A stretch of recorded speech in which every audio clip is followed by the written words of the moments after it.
सरकार को अब 1 साल हो गया और जो निर्णय लिए सरकार ने उससे जनता में काफ़ी आक्रोश भी है।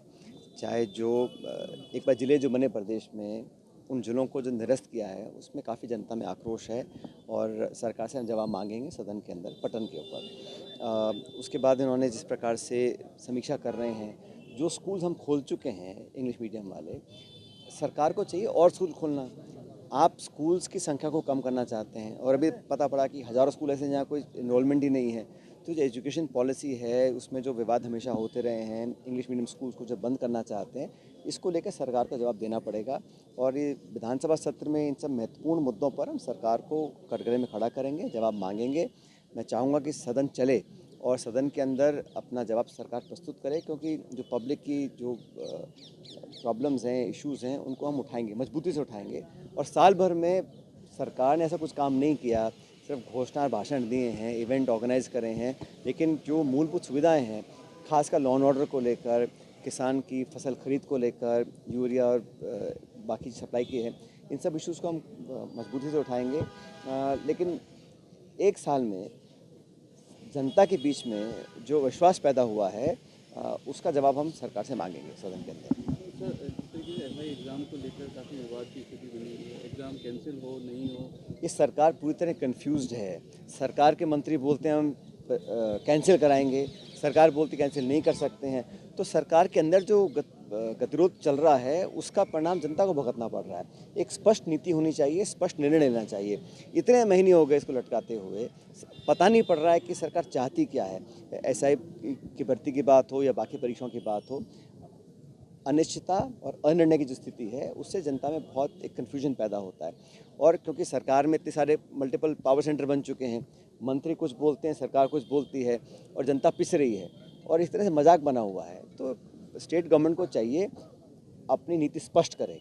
और जिन्होंने जो वादे किए थे, 4 लाख रोज़गार की बात की थी, अभी रोज़ मैं अखबार में पढ़ता हूँ कि युवाओं को हम नौकरी देंगे, स्कॉलरशिप्स देंगे, लेकिन धरातल पर कोई भी स्कीम उतर नहीं पा रही है और कहीं ना कहीं सरकार का फेलियर है। स्टेट गवर्नमेंट की जिम्मेदारी होती है, जो आप चुनाव लड़े थे जिन मुद्दों को लेकर, उन मैनिफेस्टो में जो आपने पॉइंट्स रेज किए थे उनको पूरा करें। सरकार हर मोर्चे पर फेल रही है और अभी भी मुझे लगता है कि सरकार के अंदर जो डायरेक्शन दिल्ली से आते हैं, सरकार में जो ब्यूरोक्रेसी हावी है, जो जनप्रतिनिधि, जो सत्ताधारी के जो एमएलए विधायक हैं, मंत्री हैं, वही अपने आप को असहाय महसूस करते हैं। तो गवर्नेंस जो है बिल्कुल भगवान भरोसे चल रही है यहाँ पर। सर, दिल्ली में नया ऑफिस मिलने जा रहा है आपको, क्या नए चेहरे और बहुत लंबे समय के बाद हम लोग अपना जो मुख्यालय है कांग्रेस पार्टी का, उसको शिफ्ट कर रहे हैं और 15 तारीख को उसका उद्घाटन खड़गे साहब, सोनिया जी, राहुल गांधी जी करेंगे। और मुझे लगता है कि एक नई शुरुआत वहाँ से होगी। बहुत दिनों से चर्चा थी और फाइनली वो दिन आ गया जब कांग्रेस पार्टी का नया मुख्यालय पर हम सब लोग वहाँ पर शिफ्ट करेंगे और वहाँ से पार्टी का संचालन होगा। जैसा खड़गे जी ने कहा, 2025 जो है ये संगठन को ताकत देने का साल है।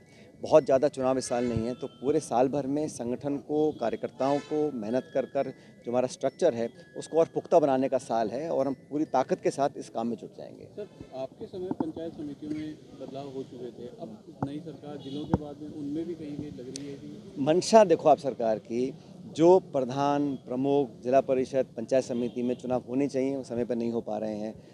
शहरों में चुनाव होने चाहिए, उसको डिले कर रहे हैं, कभी परिसीमन के नाम पर, कभी जनसंख्या के नाम पर, कभी सेंसस के नाम पर लगातार डिले कर रहे हैं। केंद्र सरकार ने शुरू किया वन नेशन वन इलेक्शन, वो कब कारगर होगा हमें मालूम नहीं है, लेकिन बहुमत नहीं है सरकार के पास, केंद्र सरकार के पास सदन के अंदर, पार्लियामेंट में, कि उसको पारित कर पाएँ। तो हमेशा ही ये डिले करना टैक्टिक्स हैं कि भाई जनता का ध्यान डाइवर्ट रहे। आज मुद्दे हैं महंगाई के, अनएम्प्लॉयमेंट के, लॉ एंड ऑर्डर के, उस पर सरकार का ध्यान नहीं है। बस नए नए जो है जुल्म देने का उनका काम है। और ये जो परिसीमन का काम है, सरकार को स्पष्ट करना चाहिए ना, क्योंकि जो जनप्रतिनिधि चुनकर जाते हैं उनका कार्यकाल ख़त्म हो गया, वहाँ पे फिर अधिकारी बैठते हैं और जनता की जो आवाज़ है वो नहीं पहुँच पाती है। सर, प्रियंका जी पर जिस तरीके से कमेंट किया, हम सब कह चुके हैं, बड़ा निंदनीय है। और मुझे आश्चर्य इस बात का है कि जो स्टेटमेंट प्रियंका जी के बारे में बोला गया, उसका खंडन या उससे दूरी बनाने का काम भाजपा के शीर्ष नेतृत्व को करना चाहिए। इससे बुरी बात क्या हो सकती है? क्या स्तर पहुंच गया राजनीति का?